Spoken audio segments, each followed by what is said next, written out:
As a woman, we have a lot of pressure put on us to look a certain way.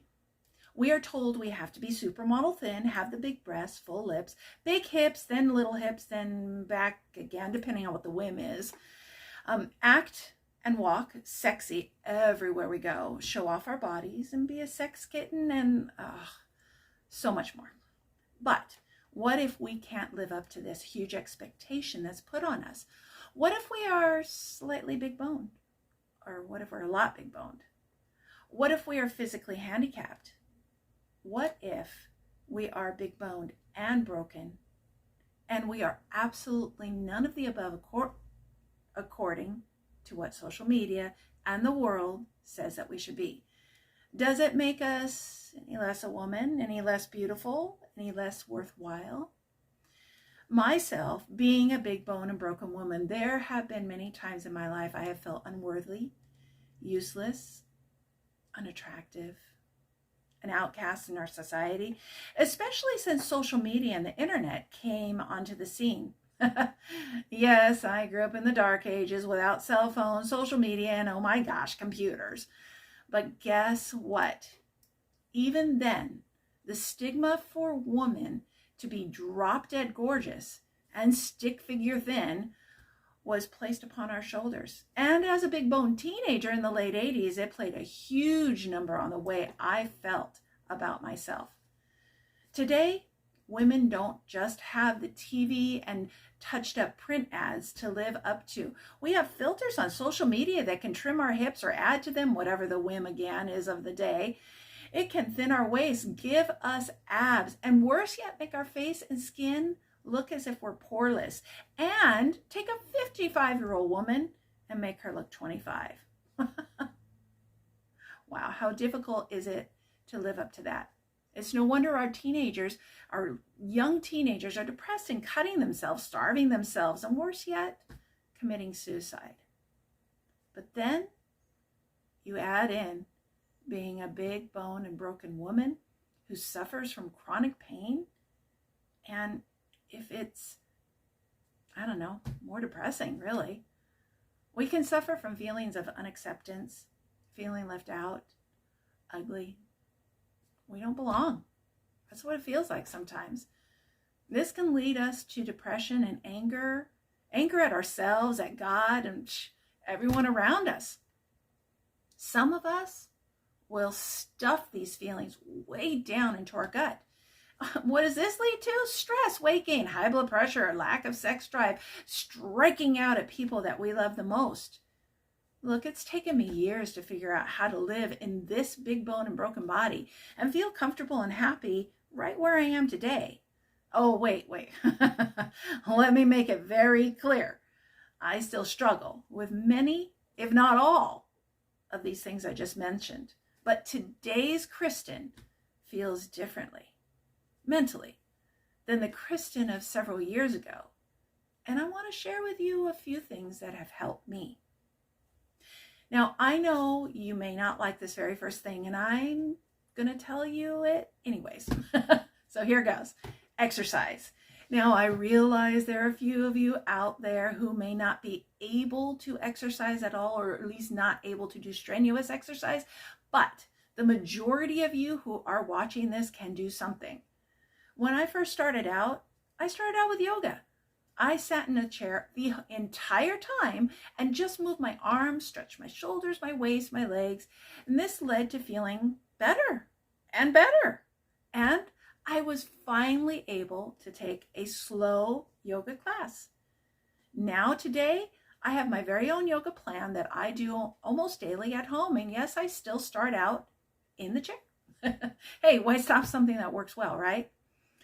Walking was another thing that helped me. Now, I was instructed to walk after my hip replacement, so I started with just a half a mile, several days a week, and over time, it has led me out to my regional parks to take on the hiking trails.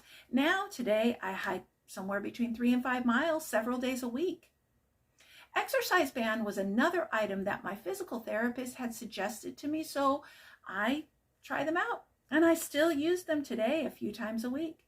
And they're not going to bulk you up, but it will give you some added strength, or at least keep the strength that you have. Now, eventually, a few years into my journey, I decided I was still dealing with a lot of hurt and anger and depression. So I sought the wise counsel of my pastor and then an actual counselor. And this was a smart move because it helped me to deal with some of the, it's all my fault. I deserve this pain. This was the attitude I was having. My counselor and my pastor opened my eyes to the realization that what was happening to me was not because I was this terrible, horrible person, or because I even deserved it. It just happened. They helped me to open my eyes to ways to deal with the depression and even with the suicidal thoughts that I was having. Another thing that I started doing was keeping a journal. Now, I fully admit that today, many, many years later, I don't keep it on a daily basis. But at the beginning of my big bone and broken journey, I would write in it every day. And let me tell you how much it helped. The first journal was blank line pages, and I brain dumped everything onto those pages. You know what? As a matter of fact, I'm currently transferring those journal pages onto my blog. And if you want to check it out, you can just go to bigboneandbroken.com.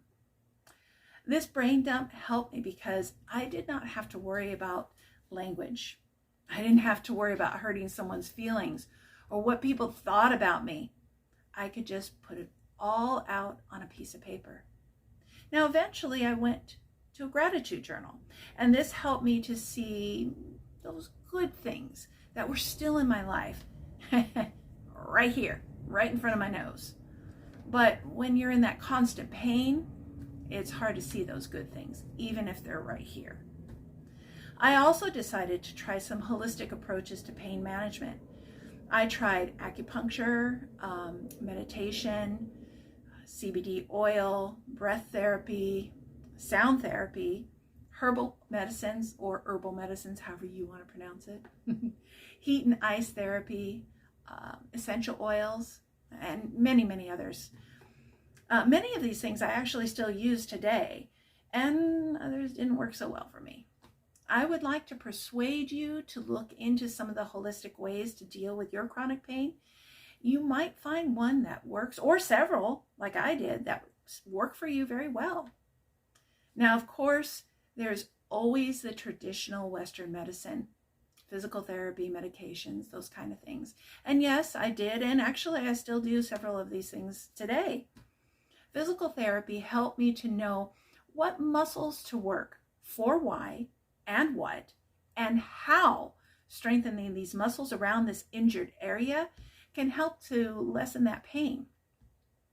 And of course, my pain management doctor, who I still see today, has helped me with radio frequency ablations in my back and neck, pain medications, steroid shots in my neck, back, and knee. And of course, depending on your injury and your level of chronic pain, this may be the route that's right for you. No matter what you decide to do to help yourself and your chronic pain, remember, your attitude can make or break how you feel, and it can even change the whole feeling in a room of people. I'm not saying we should not cry, feel down, talk to our friends and family about what's going on in our heads. Of course we need to do that. I'm talking about the, oh, everything's so hard. Everything is wrong in my life. Nothing's good. You get it? The poor me attitude. It's important not to keep this attitude running through our brains 24/7, especially if we're telling ourselves that we're worthless and not needed. I was there. I really understand. I had all that going on.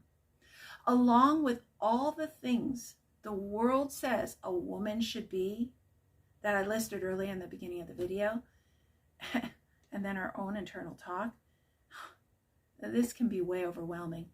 And no matter what you do to help yourself on the outside, It won't work until the brain gets some healing. Our internal thoughts about ourselves have to be positive. Every day you need to look in that mirror and tell yourself, I am enough. I am beautiful. I'm useful. I'm needed. Or whatever the negative talk that's inside of you. And please, let me not try to fool you into thinking that I have this all figured out myself, because I don't. There are days I am my worst enemy, but every day I journal at least one thing that I'm grateful for. I exercise. I read my Bible. I meditate, and I do several other things to keep me happy and to keep my pain levels at a bearable pace. Look, I know how hard it is to be a big bone and broken woman with chronic pain in this fake social media beauty-obsessed world. But it's one step at a time, one happy thought at a time, one attitude of gratitude at a time, and each day can get better and better. If you need to, toss out social media altogether for 1 month. See if that helps a bit. Do you want to feel better? Do you want to still look better? It's said that happiness is marked by a feeling of great excitement and euphoria. Happiness and smiling can help with pain and make a person look stunningly beautiful. It can make people want to be around you, trust you, model after you. So do yourself a favor. Work on the head pain along with the body pain, and see if in a month or two you don't start feeling just a little bit better. I'm Kristen Nitz with Big Bone and Broken, and if you like this video, hit the subscribe button, hit the notification button, and you'll see more videos just like this one. But until next time, stay healthy, stay happy, and stay wise.